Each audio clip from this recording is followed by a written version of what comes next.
These century-old negatives were found buried in Antarctic ice, and what they reveal is jaw-dropping. Please don't forget to subscribe to our channel and don't forget to ring the bell for more. Conservators from New Zealand's Antarctic Heritage Trust were working at Captain Scott's famous Cape Evans hut when they came across an extraordinary find. A small box, previously unnoticed, contained a pile of unseen photographic negatives from a century earlier. The cellulose nitrate negatives were in the darkroom at Scott's base, and they'd been made by members of the Ross Sea Party, a component of Irishman Ernest Shackleton's last major expedition, the grandly named Imperial Trans-Antarctic Expedition. The trek was driven by Shackleton's plan to cross the Antarctic on foot, a feat never before achieved. Captain Robert Falcon Scott and his British team had built the Cape Evans base in 1911, before setting off from it on their ill-fated attempt to be the first men to reach the South Pole. Scott reached the pole in January of 1912, only to find that he'd been beaten by the Norwegian Roald Amundsen. Then, on his way back from that expedition, Scott and his party perished in the icy wastes of the Antarctic. 3 years later, meanwhile, the Ross Sea Party reached the other side of the frozen continent to Scott's starting point.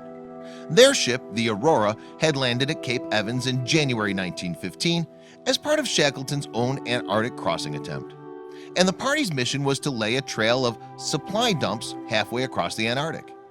Shackleton was then to cross the Weddell Sea in his vessel, the Endurance. His plan was to land near Vassal Bay before trekking to the South Pole. Then they would press on to Ross Sea on the other side of the continent. Shackleton left with enough supplies to reach the dumps, which were designed to sustain the second half of the journey. However, things didn't go quite according to plan.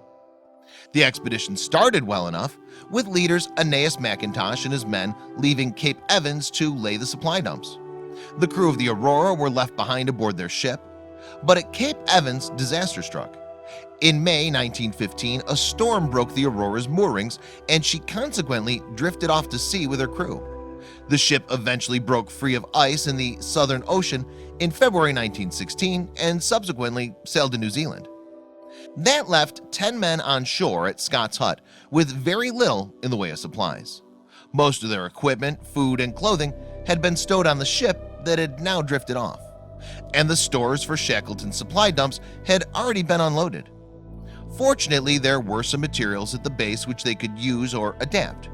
McIntosh wrote at the time, "We have to face the possibility that we may have to stay here unsupported for 2 years.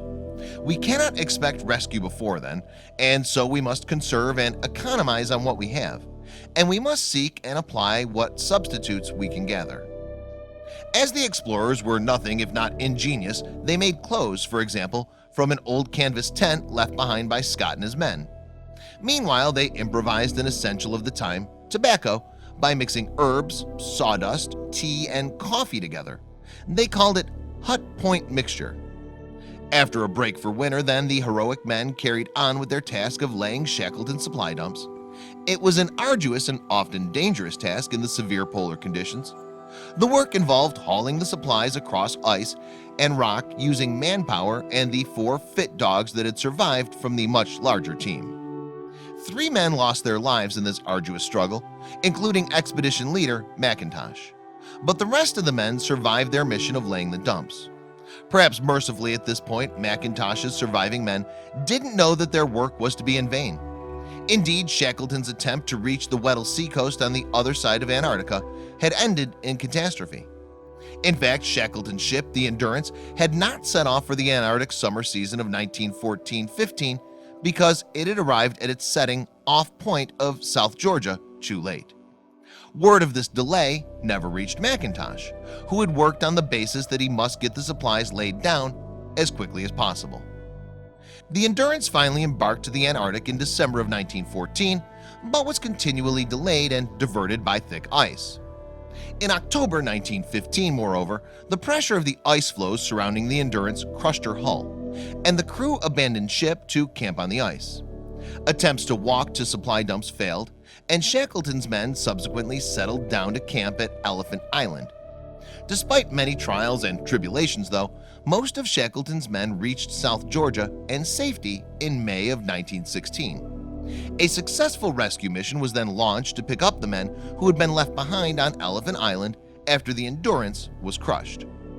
Somehow, meanwhile, the surviving members of the Ross Sea Party kept themselves going until they were rescued in January of 1917. To their disbelief, their savior was Shackleton himself, and the ship he arrived on was the same Aurora they'd lost in 1915. Looking at these ghostly pictures that were discovered in Scott's hut, we can barely imagine the hardships that the men went through to supply Shackleton's aborted expedition across the Antarctic. Sadly, it was an expedition that never even reached the continent's coast, an unfitting epitaph for the brave men of the Ross Sea Party.